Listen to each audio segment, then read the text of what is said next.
भारतीय नौसेना ने एक बड़ा और रणनीतिक फैसला लिया है। अस्त्र मार्क 1 मिसाइल को पीछे छोड़ते हुए अब नेवी अपने नए आने वाले राफेल एम और पहले से ऑपरेशनल मिग-29 के फाइटर जेट्स के लिए advanced Astra mach 2 beyond visual range air to air missile को चुन रही है। 15 जून 2025 को इस निर्णय की घोषणा की गई, जो साफ तौर पर नेवी के air to air combat capability को अगले स्तर पर ले जाने की तैयारी का संकेत देता है। राफेल एम, जो कि फ्रांस का एक एडवांस नेवल फाइटर जेट है, उसे जल्द ही भारतीय एयरक्राफ्ट कैरियर ऑपरेशंस में शामिल किया जाना है। वहीं मिग-29 के पहले से आईएनएस विक्रमादित्य पर तैनात है और अब उसमें भी अस्त्र मार्क 2 को इंटीग्रेट करने की तैयारी चल रही है। नेवी की ये रणनीति दोनों फाइटर प्लेटफॉर्म्स के बीच एक कॉमन मिसाइल सिस्टम अपनाने की है, ताकि ऑपरेशनल फ्लेक्सिबिलिटी बढ़े और लॉजिस्टिक सपोर्ट में भी एकरूपता लाई जा सके। अस्त्र मार्क 2 पूरी तरह स्वदेशी मिसाइल है, जिसे डीआरडीओ ने विकसित किया है, और यह मार्क 1 के मुकाबले कहीं ज्यादा पावरफुल है। इसका रेंज 160 किलोमीटर से भी ज्यादा है और इसमें एडवांस सीकर टेक्नोलॉजी और बेहतर मैन्यूवरेबिलिटी दी गई है, जिससे यह दुश्मन के प्लेन्स को ज्यादा दूर और ज्यादा सटीक तरीके से निशाना बना सकती है। यह फैसला मेक इन इंडिया और आत्मनिर्भर भारत जैसे डिफेंस सेल्फ रिलायंस इनिशिएटिव्स को भी मजबूती देता है।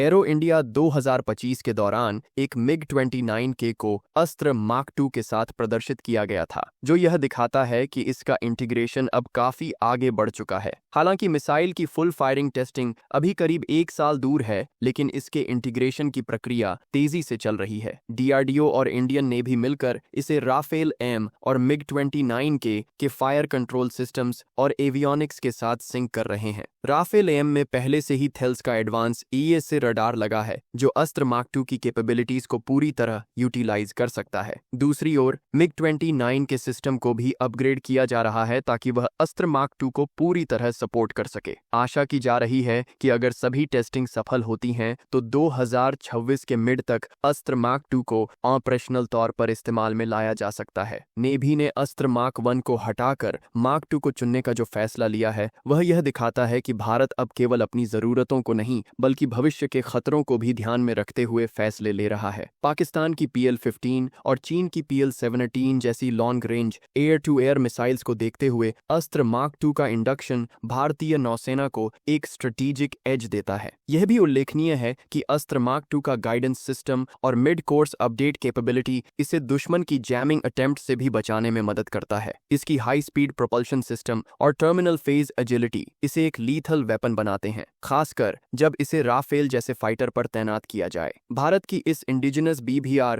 Air to air missile capability ने न केवल देश के सामरिक शक्ति को बढ़ाया है, बल्कि ग्लोबल डिफेंस इकोसिस्टम में भी एक मजबूत संदेश दिया है कि अब Bharat high and air combat weapons खुद डिजाइन और प्रोड्यूस कर सकता है। अस्त्र मार्क 2 का सक्सेस भविष्य में आने वाले तेजस मार्क 2 AMCA जैसे इंडिजिनस फाइटर्स के लिए भी एक भरोसेमंद और पावरफुल मिसाइल प्लेटफॉर्म की भूमिका निभा सकता है। इस तरह भारतीय नौसेना का ये कदम न केवल वर्तमान के खतरे को ध्यान में रखकर लिया गया है, बल्कि यह भविष्य के लिए भी एक बहुत कैलकुलेटेड और विजनरी मूव है। राफेल एम और मिग-29 के जैसे फाइटर प्लेटफॉर्म पर अस्त्र मार्क 2 को इंटीग्रेट करने से नेवी की कॉम्बैट रेडीनेस और एरियल सुपीरियॉरिटी में भारी इजाफा होगा, जो आने वाले समय में डिसाइसिव साबित हो सकता है।